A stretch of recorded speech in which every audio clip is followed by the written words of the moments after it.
내년 집값에 대한 전망 아마 처음 나온 것 같습니다. 한국은행조차도 집값 전망을 안 합니다. 왜 안 하느냐? 워낙 불확실성이 크기 때문에 집값 전망해서 틀리면 신뢰에 손상을 가기 때문에 안 한다는 거예요. 그런데 주택산업연구원이 내년 집값 전망을 했습니다. 그 내용은 이렇습니다. 전국 주택 매매 가격 전망 마이너스 1.5% 떨어진다. 이렇게 전망했습니다. 주택산업연구원의 어떤 전망도 뭐 잘 맞지는 않습니다. 여러분도 잘 아시잖아요. 국책연구기관이든 민간연구기관이든 집값에 대해서 맞추는 것은 참 어렵습니다. 지표가 늘 동일하게 움직이는 것이 아니거든요. 현재의 지표까지는 이게 뭔가 추세선을 가지고 옵니다. 그런데 집값은요, 대한민국 사람들에게 가장 관심 있는 상황입니다. 그렇기 때문에 심리가 진짜 죽을 듯합니다. 심리가 바뀌면요, 어떤 집값 예측을 해놔도 다 틀립니다. 그렇지만 지금 주택산업연구원에서 과감하게 이래 집값을 전망을 했다는 것은요, 여러 가지 원인을 가지고 전망을 했다는 것, 그것만 이해하고 우리가 보면 될 것 같습니다. 일단 말입니다. 지금 보시는 것처럼 내년에 1.5%예요. 올해도 말입니다. 마이너스 3.4%가 떨어질 거다. 전국의 집값이 말입니다. 이렇게 전망을 했어요. 이렇게 전망을 했습니다. 그만큼 올해도 떨어지고 내년에도 떨어진다는 거예요. 왜 이러느냐? 왜 이러느냐? 기본적으로는요. 이자 앞에 장사 없다는 것이 핵심입니다. 뭐 이것은 제가 여러분들에게 누차 강조를 해왔던 이야기입니다. 이자 앞에 장사 없다. 두 번째는요. 아니 이자가 높더라도요. 경기가 좋으면 이자 갚는 거 문제가 없어요. 그런데 경기가 침체되기 때문에 어떻게 짐작하기가 어렵다. 그래서 내려가는 요소가 많다. 이렇게 이야기하고 있고요. 그리고 세 번째라고 이야기해야 되는 세 번째는요. 아무래도 주택 공급이 어떻게 되느냐. 이것이 또 시장의 어떤 큰 아킬레스건이다. 이렇게 이야기합니다. 그렇게 됐을 때도 여러분 이곳만은 오른다는 거예요. 이곳만은. 전국의 아파트 가격이 2019년에 마이너스 0.4%, 2020년에는 5.4%, 2021년에 9.9%가 올랐습니다. 그러다가 작년에 4.7%가 떨어졌고요. 올해 3.4%가 떨어지고 내년에 1.5%가 떨어지지만요. 이곳 서울은 오른다는 거예요. 서울은. 지금 서울은 보면 말입니다. 빨간색이 서울입니다. 빨간색이 서울입니다. 빨간색이. 이게 안 써 있는데요. 빨간색이 서울인데 이 빨간색 보시는 것처럼 2019년에 1.3%였고요. 2020년에 2.7% 올랐고요. 2021년에 6.5%가 올랐습니다.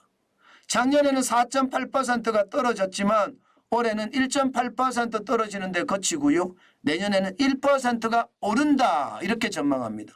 1%가 오른다. 수도권은 떨어지기는 떨어져요.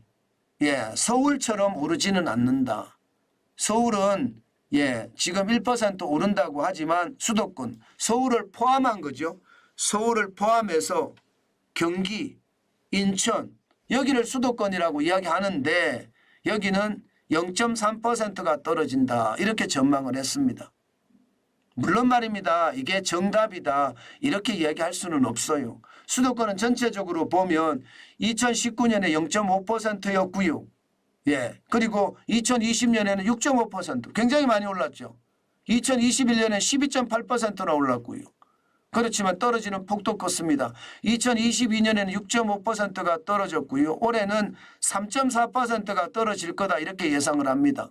그리고 내년에는 0.3%가 떨어질 거다 이렇게 예상을 하고요. 전체적으로 보면 말입니다. 집값에 대한 이야기는 2008년하고 굉장히 많이 닮았죠. 2008년에 어떤 시장의 분위기하고 저는 굉장히 많이 닮았다 이렇게 생각합니다. 제가 여러분들에게 계속해서 말씀을 드린 게 요즘 시장을 보면 2008년하고 굉장히 많이 닮아가는 그런 모양새다. 그 말씀을 여러 번 드렸습니다. 진짜 여러 번 드렸어요. 실제로 지표가 말입니다. 2008년을 굉장히 많이 닮아가고 있습니다. 제가 그 지표를 한 번 더 보여드리겠습니다. 그 지표를 보면 말입니다. 시장의 분위기가 어떻게 변하는지, 부동산 시장 내지는 집값 시장이 어떻게 변하는지를 보실 수 있을 겁니다. 2008년에서부터 2013년까지를 보면 말입니다. 2008년에는 10.21%가 떨어졌는데 2009년에는 21.21%가 올랐죠. 그리고 그 다음부터 2010년, 11년, 12년 3년 동안 떨어지고요. 2013년에서야 겨우 반등하는 모습을 보였거든요. 아마 그런 분위기가 우리 시장에서 좌우되지 않을까 저는 그렇게 봅니다. 물론 주택산업연구원에서는요. 인허가 실적이나 착공 실적이 워낙 낮기 때문에 집값은 더 많이 올라갈 수 있다. 이런 전망도 내놓는 것도 사실이에요.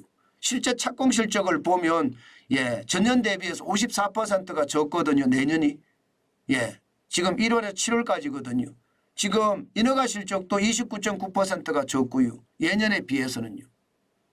실제로 2022년에는 52만 2천 건인데 지금 올해는 20만 7천 건. 인허가가. 그럼 인허가라는 게 3년 후에 집값이 집의 어떤 집값에 반영이 되는 거잖아요. 집을 지으려고 그러면 인허가를 받고 한 3년이 걸리니까. 그래서 집값이 내년에는 뭐 어느 정도까지 약보합에서 머물지 모르지만 후년 2025년 2026년에는 폭등한다 이런 전망도 많이 나오거든요. 이것 때문에 인허가가 이렇기 때문에 착공도 적기 때문에 착공도 말입니다. 2022년에 38만 3,400만 가구 3,400가구였습니다. 그런데 올해는 1월에서 10월까지 10만 2,300가구거든요. 굉장히 많이 떨어져요. 그렇기 때문에 내년에 집값이 덜 떨어진다 이야기를 하는데요. 저는 이자 앞에 장사 없다는 말도 다시 한번 생각을 해야 되고요.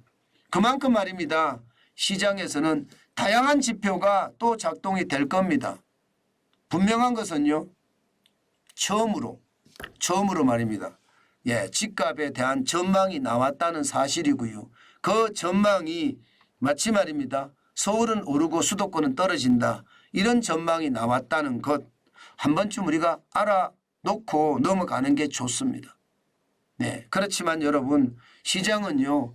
워낙 변화가 많기 때문에 그 변화를 반드시 생각하셔야 됩니다. 단순하게 주택산업연구원에서는 오른다고 했다. 그렇기 때문에 내년에 빨리 집을 사야 되겠다. 그런 생각보다는요. 계속 정환진 TV를 지켜보시면서 제가 지표를 가지고 계속 설명을 할 겁니다.